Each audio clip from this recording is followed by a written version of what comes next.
تخيل معايا باريس، مدينة الأنوار والرومانسية، الجمال، الفن والمقاهي والناس اللي كيتسراو بلا خوف. ولكن في الخفاء كان واحد الراجل كيمشي وسط الشوارع وهو كيدير من أخطر الجرائم اللي عرفها التاريخ. راجل صغير ضعيف كيبان خجول، ولكن في دماغه كان مخبي واحد السر اللي ما كيخطرش على البال. رغبة جائعة، رغبة في أكل لحم البشر، تل قطاع وكلاب لا رحمة بلا ندم. وفي الأخير رجع لبلاد ونجم مشهور. كيفاش؟ علاش القانون ما قدرش يعاقبه؟ وشنو وقع بالضبط في ذاك النهار اللي لقاو فيه جثة مقطعة في الغابة ديال باريس؟ هاد الليلة غادي نحكي لكم القصة الحقيقية للقاتل الياباني إيساي ساغاوا. الكانيباليزم العالم قصة عامرة تحقيق، رعب وتفاصيل كتقشعر البدن. ما تنساوش ديروا لايك وابوني لاشين.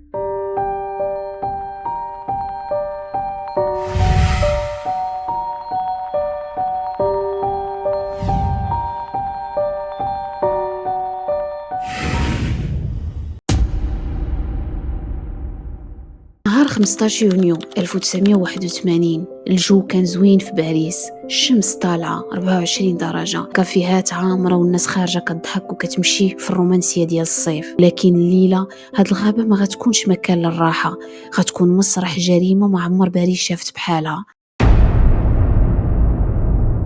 غير ب10 دقائق من برج إيفل كاين واحد البارك كبير ومعروف في باريس، لو بوا دو بولوني. بارك خضر وزوين فيه البحيرات والناس كيجيو يرتاحوا فيه، ولكن حتى هو عنده سمعة ماشي زوينة بزاف. كيقولوا عليه الرئة الخضراء ديال باريس. ولكن الليلة هاديك هاد البارك غادي يولي مسرح لأبشع حاجة شافوها الناس ديالو. واحد الكوبل كيتساراو وكيدوروا في البارك يد في يد، ضاحكين ما عارفين شنو كيتسناهم القدام. وفجأة كيشوفوا راجل آسيوي صغير في القامة، ما يكونش كيفوت 1.50 متر، هزيل لابس مزيان باين عليه محترم، وفي يديه هاز 2 فاليزات كبار. الزوجين لاحظوا حاجة غريبة، الفاليزات تقال بزاف والراجل كيتعذب باش يحركهم، كيتعرق، كيدور في عينيه بزاف وباين عليه التوتر. فجأة في واحد المنحدر طاحوا ليه في الأرض واحد الحاجة حمراء سايلة بدات كتخرج منهم. الزوجين قربوا باش يشوفوا شنو كاين. الراجل كيحاول يجمع الفاليزات بسرعة، ولكن ملامح وجهه تبدلات بحال الا داير شي مصيبه كبيره. شاف فيهم مزيان ومن بعد هرب، خلى الفاليزات وخلى كل شيء وجرى وسط الظلام. الزوجين الفضول غلبهم، قربوا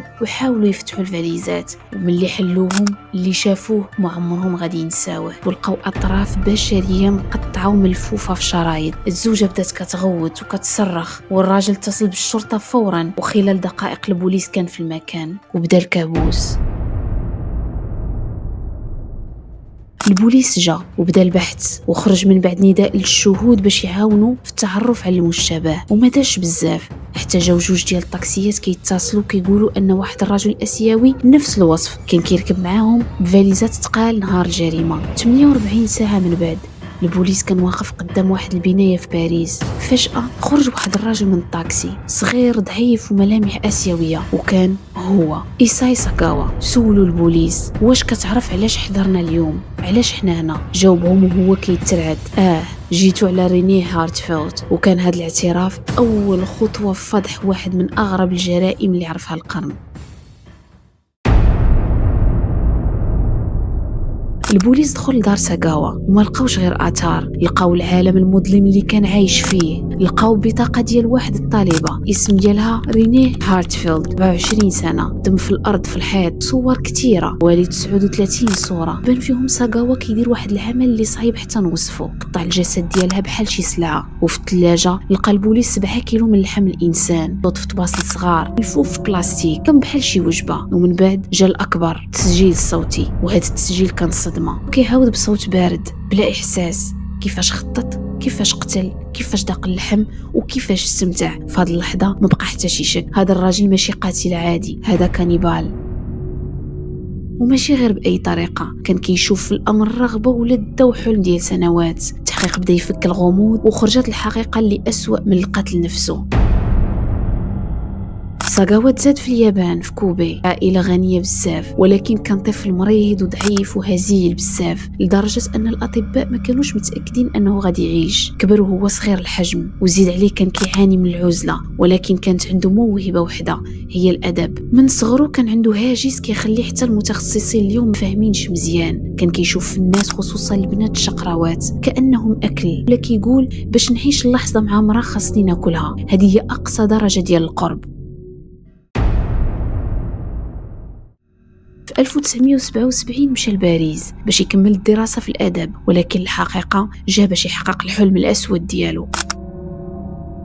كان كيمشي للبغايا وكيعرض عليهم الفلوس، ماشي الجنس ولكن باش يقطع اللحم ديالهم. الكل كان كيقول ليه لا، حتى شاف روني هارتفيلد، طالبة هولندية جميلة وذكية ومثقفة، كانت كتجي عنده للدار باش يراجعوا، وكان كيشوف فيها الضحية المثالية.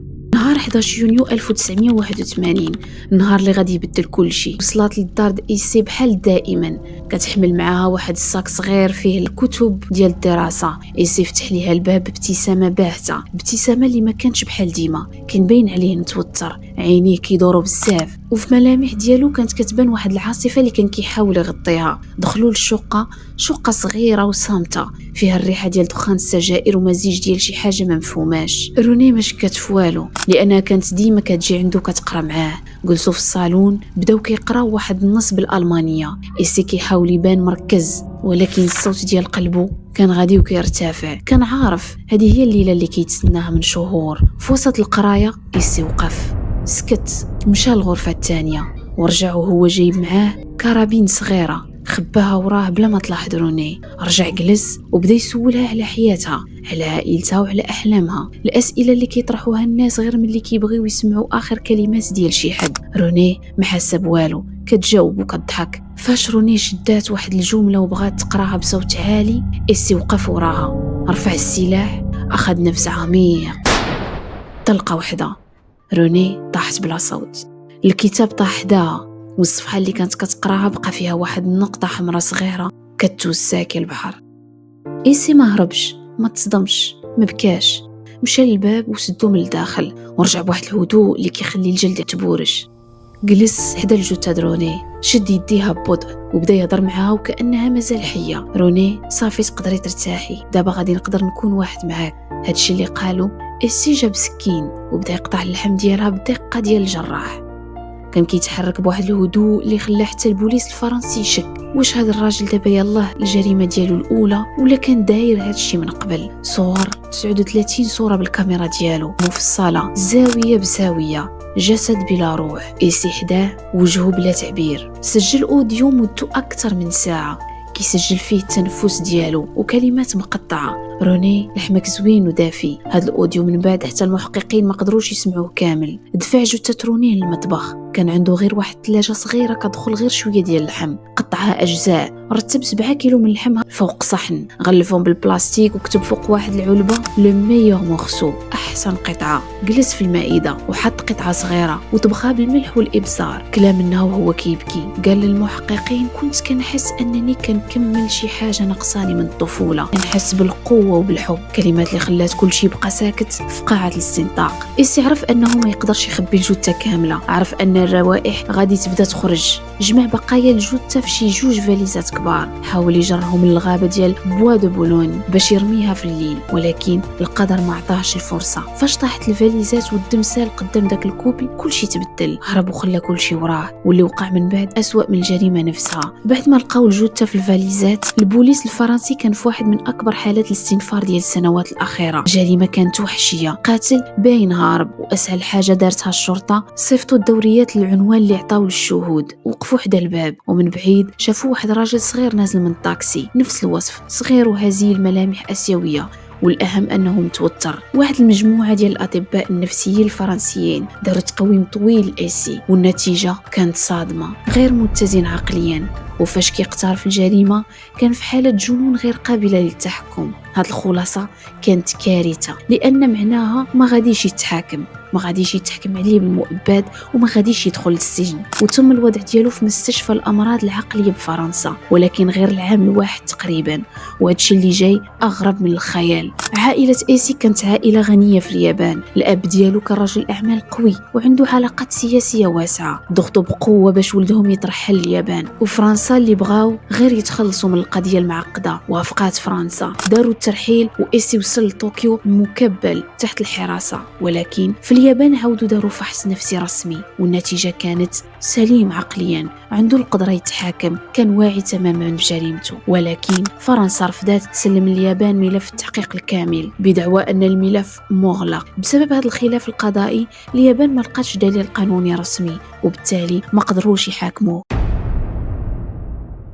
1986 ايسي ساغاوا خرج من السبيطار حر من مجرم قاتل آكل لحوم بشر، وخرج للزنقة وكأنه ما دار والو. أول نهار خرج الصحافة اليابانية تلمات عليه، الشوارع داروا الفوضى. ساغاوا ما تخباش، بالعكس بدا يستغل الشهرة ديال الجريمة ودار برامج تلفزية، دار حوارات على الجرائم ديالو، كتب كتب كيحكي فيهم وهو كيضحك، الناس كيصيفطوا ليه رسائل وإهداءات، حتى أن بعض النساء ولاو كيبغيوه. دار واحد الكتاب وسماه دون لو ميس، فيه وصف مفصل كيفاش كلا اللحم دروني أغرب، ولا كيخدم في السينما وفي اللوحات وفي الصحافه بحال شي سيليبريتي كريمينال. حتى شي واحد ما قدر يتخيل كيفاش اليابان اللي معروفه بالانضباط والحياء قدر يقلب وحش بحاله الى نجم. مع الوقت ايسي ولا ما عنده حتى شي دخل، الناس ما بقاش كتعطيه فرصه يخدم، والعائله ديالو حتى هي مرضات بسببه. الاب فقد الاعتبار، العائله تعرات، المجتمع الياباني بدا كيتجنبهم. الاب ديالو مات والام ديالو ماتت مباشره من بعد، والاخ ديالو حتى هو مات، بقى بوحدو